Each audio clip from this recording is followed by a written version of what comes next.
E nós voltamos com o Show Business para falar com um grande executivo do mercado financeiro. Paulo Bilic é CEO da Rio Bravo Investimentos, um dos sócios fundadores desta empresa, ao lado de Gustavo Franco, ex-presidente do Banco Central e um dos principais arquitetos do Plano Real. Na companhia desde 2000, além desse comando, ser CEO, o Paulo coordena todas as 4 estratégias de investimentos: renda variável, renda fixa, investimentos imobiliários com os fundos e o multi-assets. Nós vamos conversar neste bloco com Paulo Bilic. Paulo, obrigado pela presença aqui no nosso estúdio. Muito obrigado pelo convite. Paulo, é o seguinte, com essa decisão recente e muito falada do Banco Central, de elevar 0,25% da taxa Selic para 10,75%, eu vou fazer talvez a pergunta que você escuta talvez diariamente, inclusive. Qual é o melhor investimento hoje no Brasil? Diversificação. E essa resposta, na verdade, vale se o juro tivesse a 9, se ele tivesse a 15. A única coisa que muda é um pouco o conteúdo da diversificação, para não ser absolutamente assim capciosa, a resposta. Mas a primeira coisa central é não colocar todos os ovos numa cesta só. Então isso quer dizer, você tem que ter um pouco de ações, você tem que ter um pouco de crédito privado, você tem que ter um pouco de liquidez, você tem que ter um pouco de multimercado, você tem que ter um pouco de renda imobiliária. Se você gosta de criptoativos, uma pequena parcela disso também. Essa diversificação, que, em todas as circunstâncias, é o que você deve ter. Agora, acho que não dá para fugir da questão que hoje é um momento especialmente favorável ao mercado de crédito e ao mercado de dívida pública. Agora, vocês vão completar logo mais 25 anos, a Rio Bravo Sim. Investimentos.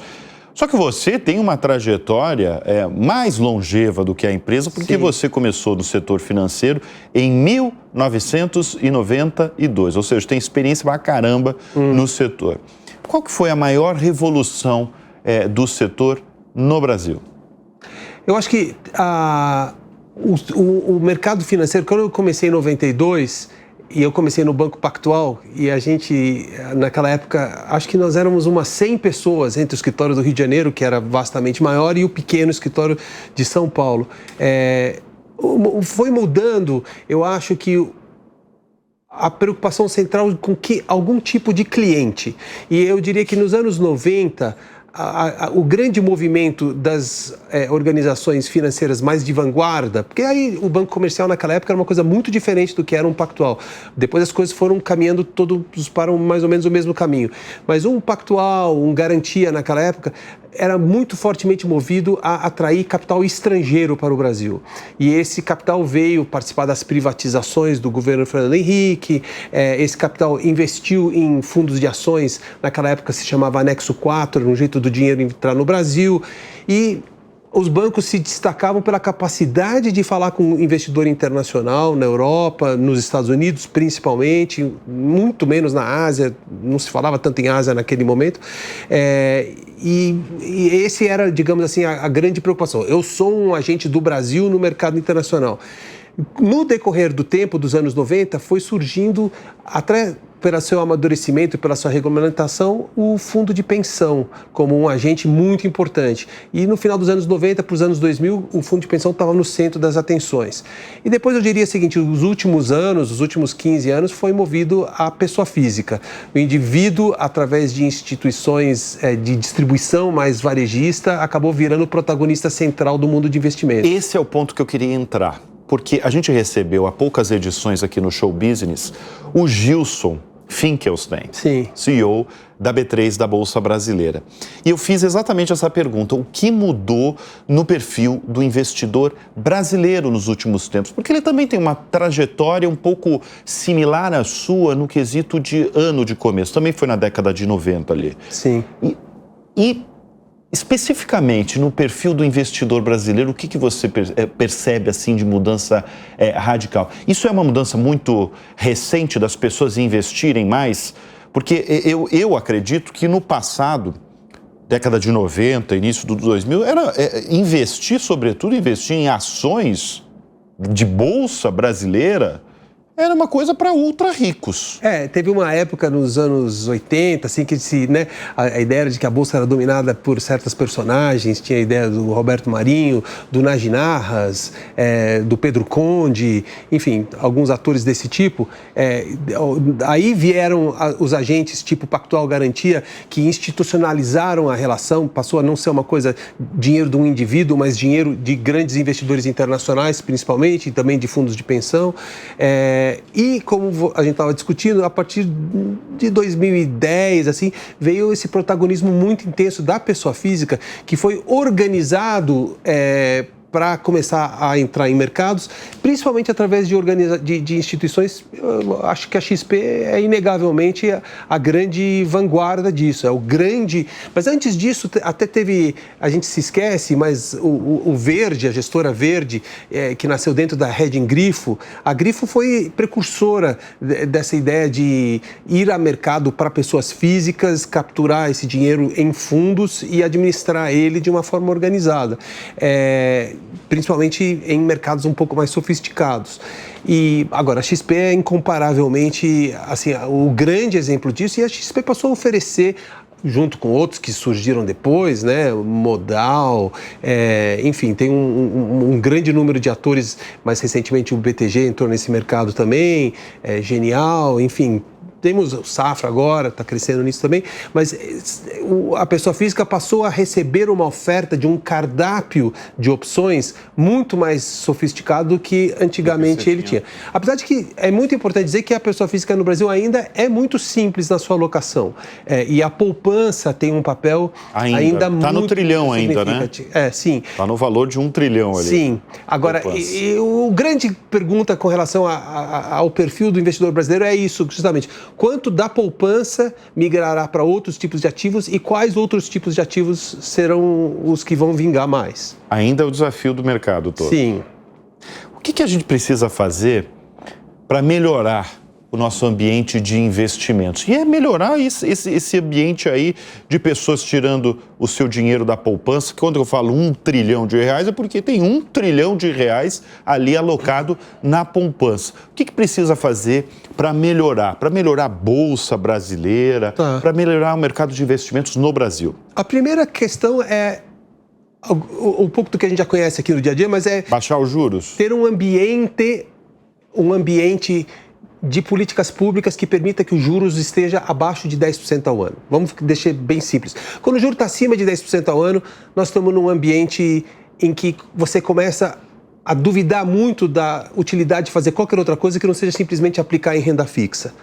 Porque para que correr um risco de você colocar dinheiro numa empresa? Para que correr o risco de comprar um imóvel? Muito menos ainda correr o risco de começar um novo negócio? Se você, aplicando num título público, ganha 11,25%, 12%, 13% ao ano. Claro que, como eu disse, diversificação é essencial mesmo nesses ambientes, mas fica muito mais difícil para você... Mas no fim do dia muita gente não pensa assim, né? Prefere a segurança ali de uma renda fixa em ambientes assim. Sim. Agora, então, juros em alta. Para que os juros estejam estruturalmente e recorrentemente abaixo de 10% ao ano, você precisa ter um ambiente, primeiro, fiscal saudável. Então, precisa ter uma conversa fiscal, seja qual for o governo, de direita, de esquerda, de centro, aonde o equilíbrio fiscal esteja no centro da preocupação da qualidade da gestão pública. Então, desideologizar essa ideia de que não, equilíbrio fiscal é um assunto da direita e a esquerda é a favor da gastança fiscal e, enfim, da hiperalavancagem. Vamos superar essa fase porque ela é imatura em termos de desenvolvimento de um país e especialmente dos mercados. Porque quem se beneficia de um ambiente de juros baixos, principalmente, são as pessoas com menos recursos. Porque, enfim, a economia cresce mais, as ofertas de produtos financeiros aumentam também, enfim. Agora, a segunda questão também, além de juros, é ter um ambiente de uma economia que esteja pujante e livre para poder atuar. Então, isso passa, sim, por organismos de regulamentação, tipo o Banco Central, a CVM, o Ministério da Fazenda, a Receita Federal. E a gente tem um país onde as leis debaixo de todas essas instituições são muito voláteis.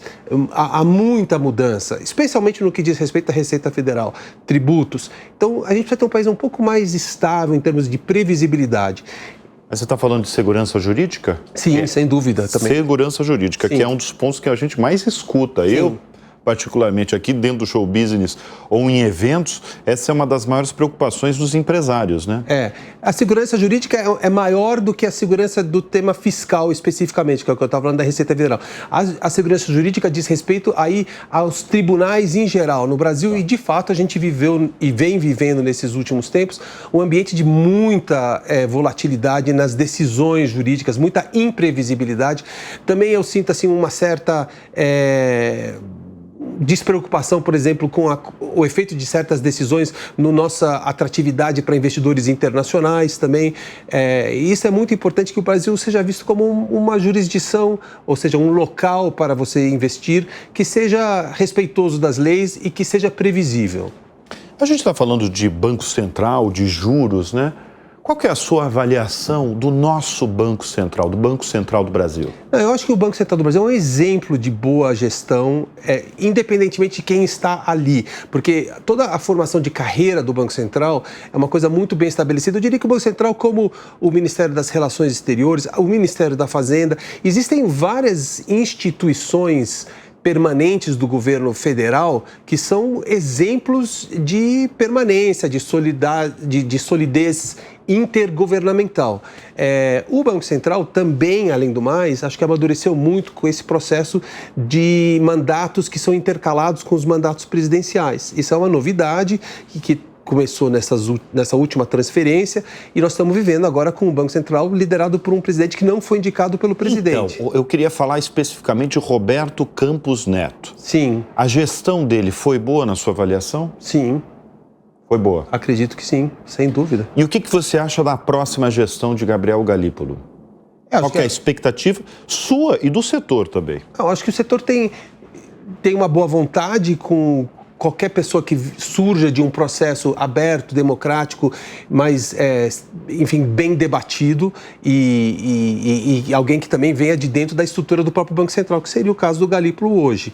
É claro que tem questões, sempre o mercado é um pouco mais receoso de pessoas que tenham falado coisas um pouco mais complicadas no passado com relação a afrouxamento de juros ou indisciplina com relação ao tema monetário.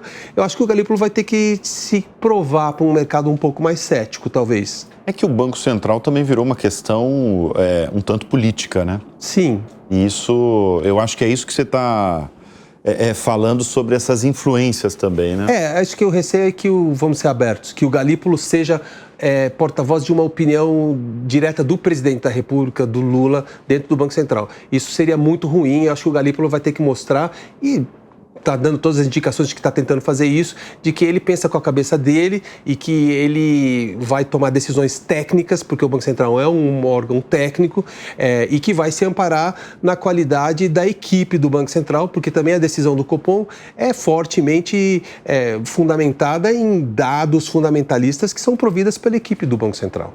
Ô Paulo, eu já pontuei aqui nesse bloco, você começou a sua carreira no setor financeiro em 1992, mas você tinha um outro sonho, que era o sonho de ser diplomata. Isso.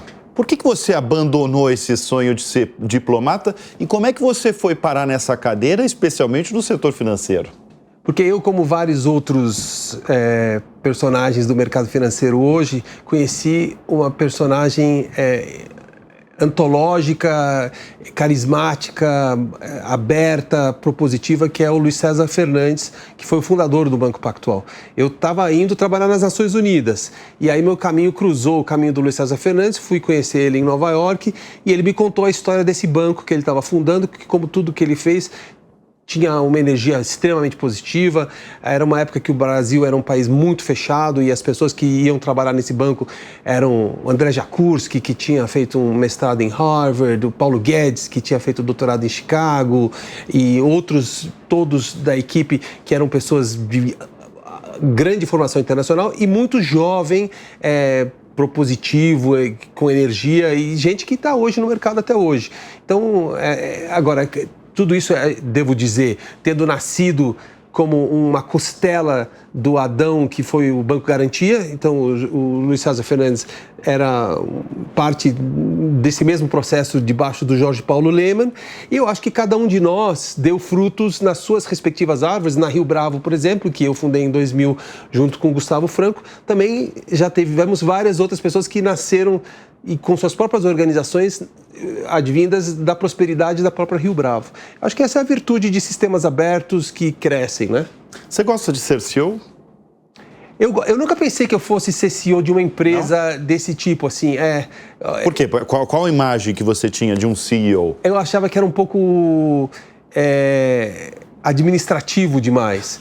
E eu não sou muito afeito aos temas administrativos. De burocracia você não gosta? Não. E durante muito tempo eu procurei alguém que pudesse ser CEO da Rio Bravo para eu poder só pensar nos temas de natureza intelectual e de gestão de investimentos. Mas o decorrer dos anos nos mostrou que eu era a pessoa que realmente detinha talvez o core do DNA da cultura da empresa. Junto com o Gustavo Franco, eu só existo como CEO, como parceiro do Gustavo Franco. Gustavo é um dínamo intelectual muito intenso. A gente estava conversando, né? Ele é uma pessoa que ajuda a levantar perguntas, referências, além de muito bom senso. E junto com ele nós montamos uma equipe com quem a gente se relaciona muito bem. Mas eu acho que eu tive que aceitar que é o seguinte: essa empresa só ia prosperar na velocidade que a gente quisesse se eu mesmo assumisse o comando dela, e foi o que eu fiz, acho que uns 5 anos atrás. Agora, você, como executivo, né, e comandando dezenas de profissionais aqui no Brasil, você diferencia com a mentalidade de alguns CEOs globais, inclusive, num quesito, que é modelo de trabalho. Uhum. Você não é um grande entusiasta do trabalho 100% presencial. Não sou, absolutamente. Eu acho que foi uma grande vitória esse processo que a tecnologia permitiu de você ter as pessoas flexivelmente alocadas geograficamente onde elas estivessem. Aliás, eu sempre quis isso, porque eu sempre achei... Nota, o Luiz César Fernandes sempre dizia isso. Esses caras, quando estão muito atrás do computador sentado no escritório, porra, por que as pessoas não estão na rua? Ele sempre falava assim, meia hora na rua falando... Isso na década de 90. Ele falava assim, meia hora na rua falando com o cliente vale por dia sentado dentro do escritório olhando para uma tela. E ele tem razão, né? Então, só que naquela época, para você falar com o cliente, você tinha que se movimentar até o escritório dele. E hoje em dia você consegue falar com esse cliente de uma forma muito mais dinâmica. Então eu não vejo nenhuma razão para impedir que alguém esteja onde quiser, inclusive do mundo, mas participando ativamente por texto, por voz, por áudio, em conference call, individualmente. Absolutamente não é essa a minha preocupação. Eu confesso que tem um elemento de que, você vai falar, tá bom, a Rio Bravo é uma empresa de 80 pessoas, com um nível de educação extremamente alto, pessoas muito preparadas para assumirem suas próprias responsabilidades e serem cobradas por entregas objetivas.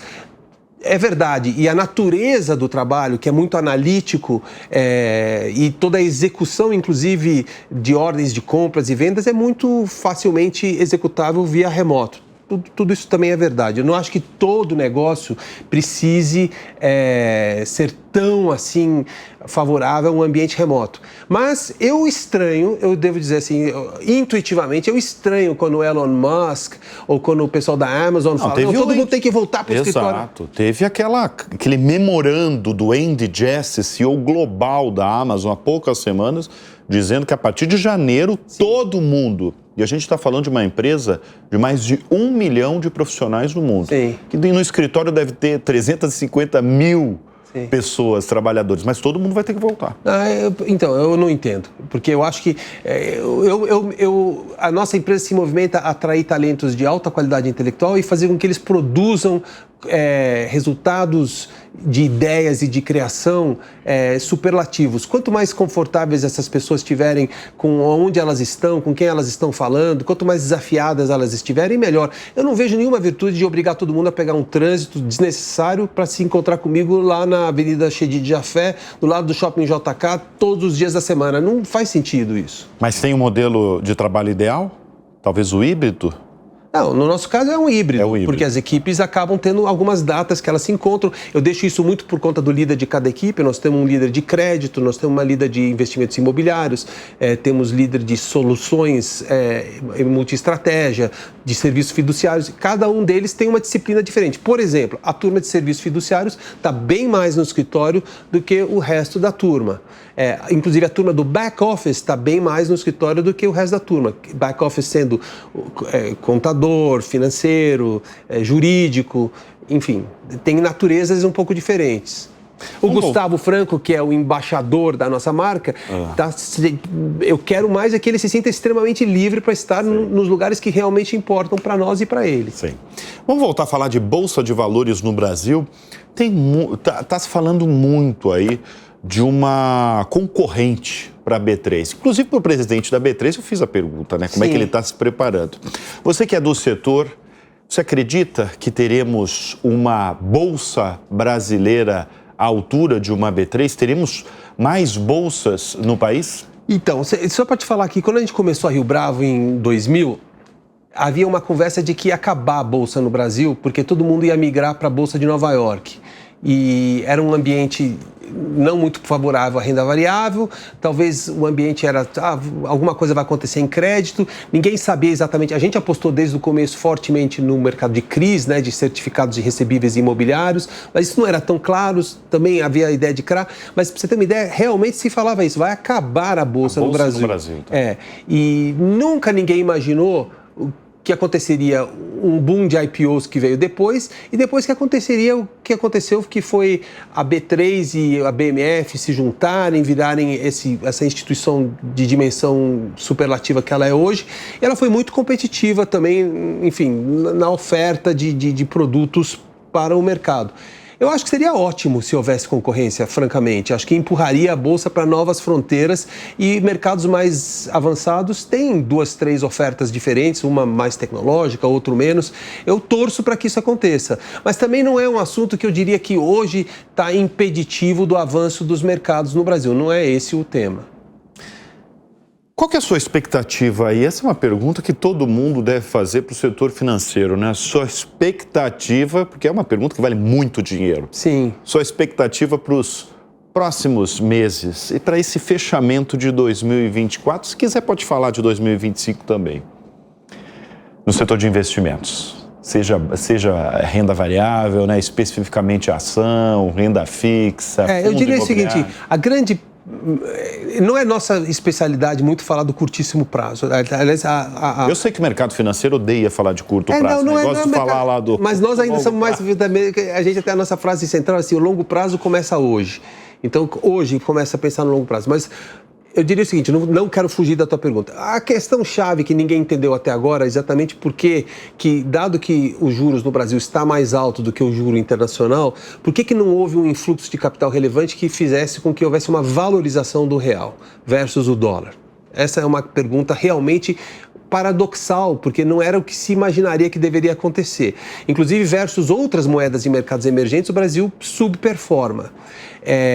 E a resposta para isso, nunca ninguém sabe exatamente a relação causa-efeito em mercados, sempre são hipóteses, tá? Porque você não consegue provar que exatamente isso levou àquilo, porque o sistema é complexo demais para essa realidade. Mas a intuição é de que o governo brasileiro não passa mensagens de alta credibilidade no ambiente fiscal. Então, há uma preocupação permanente de que o ambiente fiscal vá piorar mais à frente. Aí, no meio do caminho, as pessoas que são mais otimistas vão dizer, você não está prestando atenção, mas a economia está andando bem. De fato, é verdade, a economia está mesmo andando bem, mas aí as pessoas acham que está andando bem porque está gastando muito dinheiro na área pública, então isso está empurrando a economia. E isso vai acabar sendo inflacionário, por isso que o juro tem que estar alto. Aí vem a informação do IPCA, que é bastante boa hoje, então talvez a preocupação com relação à inflação é exagerada. Sim, o mercado cobra mais consistência de um governo como o Lula, porque ele acaba falando coisas que o mercado não gosta, então é um pouco... Imagina um sindicalista, como é que ele não cobraria de um governo de direita certas coisas? Porque ele tem dúvida com relação à intenção real daquele governo. É a mesma coisa que o mercado acha com relação a esse governo. Então eu diria o seguinte, o Brasil poderia viver uma segunda metade do ano bastante positiva em termos de queda de valor do dólar e apreciação do real, que me parece uma coisa pronta para acontecer e deveria acontecer, e é paradoxal que não tenha acontecido ainda, e também com a economia andando relativamente bem e com os juros não precisando subir mais ainda, e até o mercado, quem sabe, jogando o juro para baixo, se o governo mostrasse verdadeiro compromisso com o tema fiscal, que não passasse por, eu vou arrecadar mais porque eu estou apertando os parafusos do CARF. Essas coisas, honestamente, não funcionam assim. O CARF é uma organização, também parte das instituições públicas brasileiras, ele não é um órgão arrecadatório, é um órgão administrativo, técnico, objetivo para julgar leis. Enfim, a arrecadação no Brasil já é extremamente eficiente. O Brasil precisa mesmo é controlar gastos. Acho que todo mundo que é agente econômico objetivo pensa nisso e quer ver um compromisso maior com relação a isso. Paulo, o que se faz quando se perde muito dinheiro, mas muito dinheiro numa operação, especialmente de bolsa, né? Você compra ação ali e de repente desaba 80%. O que o investidor tem que fazer? Bom, se você tomou essa decisão com critério e seriedade, você deveria comprar mais daquele papel, porque você continua acreditando que você, na verdade, então você tem mais razão ainda para comprar, porque está 80% mais barato aquele papel, não é isso? Agora, também você precisa avaliar se você não errou na sua avaliação. Se você errou, é melhor encerrar aquele investimento naquele momento e começar a vida de novo. Se você perdeu muito dinheiro num só investimento e isso representou uma parcela muito grande do seu patrimônio, você já errou porque ali, você exatamente. não diversificou. Você que é o que eu estava falando. O mantra é diversificação.